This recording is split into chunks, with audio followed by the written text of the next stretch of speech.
Olá e bem-vindos. Hoje vamos olhar para umas personagens da Disney que toda a gente conhece e usá-las para perceber um padrão psicológico bem profundo. Um padrão que se calhar até influencia a nossa vida sem darmos por isso. Vamos falar da chamada ferida do controlador. Mas pensem um bocadinho. Porquê é que heróis como o Aladdin e o Hércules têm aquela necessidade mas tão forte de controlar tudo à volta deles? Ambos são heróis, claro, mas partilham esta ânsia de dominar cada situação e a forma como os outros os veem. É exatamente na origem deste comportamento que vamos mergulhar hoje. Pois bem, a resposta, como muitas vezes acontece, parece estar na infância. A psicologia diz-nos que as experiências que temos em miúdos, principalmente na relação com quem cuida de nós, deixam marcas, feridas emocionais. E são essas feridas que, muitas vezes, sem a gente se aperceber, acabam por ditar a nossa maneira de ser e de agir em adultos. E, de acordo com o trabalho de vários especialistas, a psicologia identifica 5 destas feridas emocionais principais. E a verdade é que quase toda a gente carrega uma ou mais delas, em diferentes graus, claro. Então, quais são elas? São a rejeição, o abandono, a humilhação, a traição e a injustiça. Cada uma delas vai moldar a personalidade de uma maneira muito própria. Mas hoje vamos focar-nos numa em particular. Avançamos então para a ferida da traição. É precisamente esta ferida que está na origem de uma máscara de proteção muito específica, a máscara do controlador. E é aqui, claro, que os nossos heróis da Disney voltam a entrar em cena. Mas afinal, o que é isto da ferida da traição? Basicamente, é uma dor mesmo profunda que nasce quando a confiança é quebrada. Pode ser por causa de promessas não cumpridas, mentiras ou simplesmente aquela sensação de que alguém em quem se confiava muito nos desiludiu. Esta experiência acaba por criar uma espécie de desconfiança base, uma insegurança em relação ao mundo. E agora atenção, porque a teoria vai a um nível de detalhe fascinante. A origem disto tudo parece ser muito específica.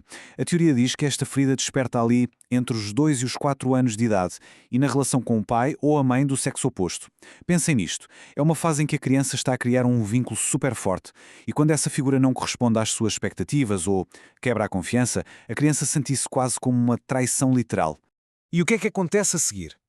Bem, para não voltar a sentir uma dor tão grande, o nosso ego, que, convenhamos, detesta sofrer, começa a construir um mecanismo de defesa. É literalmente como vestir uma armadura emocional. E essa armadura é o que se chama máscara. Uma personalidade que se cria para evitar, a todo custo, voltar a ser vulnerável. Ok, então como é que se reconhece alguém que usa esta máscara do controlador? Bem, a teoria vai ao ponto de descrever um perfil bastante detalhado, não só no comportamento, mas até no físico. A nível físico, o corpo tende a projetar uma imagem de força. Nos homens, isto traduz-se em ombros mais largos que as ancas. Nas mulheres, o oposto, ancas mais largas que os ombros. O olhar é descrito como intenso, até sedutor, um olhar de quem apanha tudo muito depressa. E no comportamento? Bem, aqui é que a coisa se torna mais óbvia. Estamos a falar de uma personalidade forte, dominante, alguém que precisa de estar no comando, que é por natureza cético e que tem uma dificuldade gigante em delegar ou confiar. Para esta pessoa, ser vulnerável é o pior que pode acontecer. É uma fraqueza que tem de ser escondida. Isto soa familiar a alguém? E as frases são um clássico. Confia em mim não é bem um pedido, é mais uma ordem, uma afirmação de controlo. Deixa-me fazer sozinho é o hino da dificuldade em delegar. E o clássico eu já sabia é a forma de manter aquela ilusão de que nada, absolutamente nada, nos apanha de surpresa. E pronto, com tudo isto, voltamos ao início da nossa conversa. Porque agora vamos ver como este perfil se encaixa quase na perfeição nas figuras do Aladdin e do Hércules.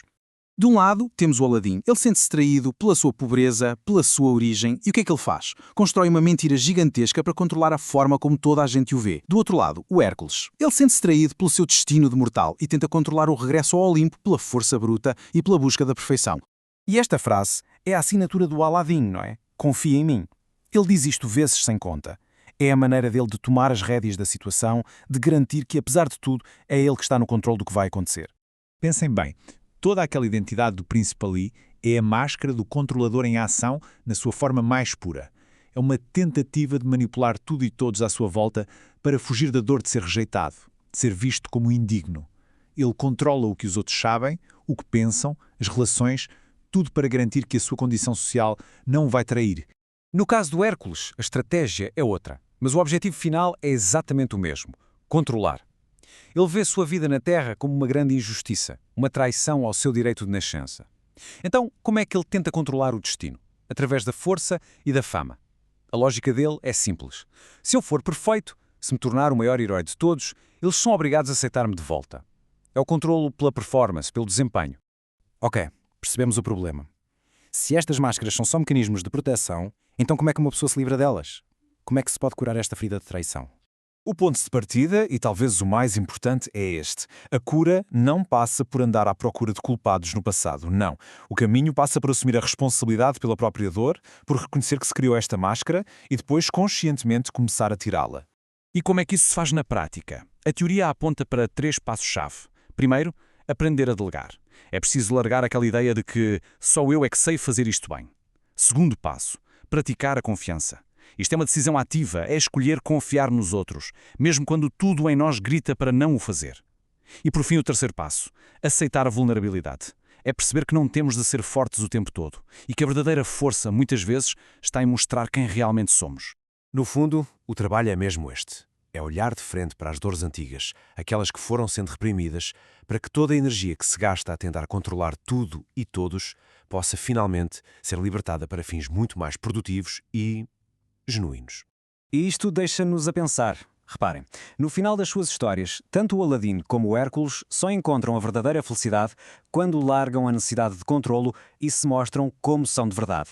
Fica a pergunta no ar. E se o maior poder não for controlar tudo, mas sim ter a coragem de largar as rédeas e simplesmente confiar?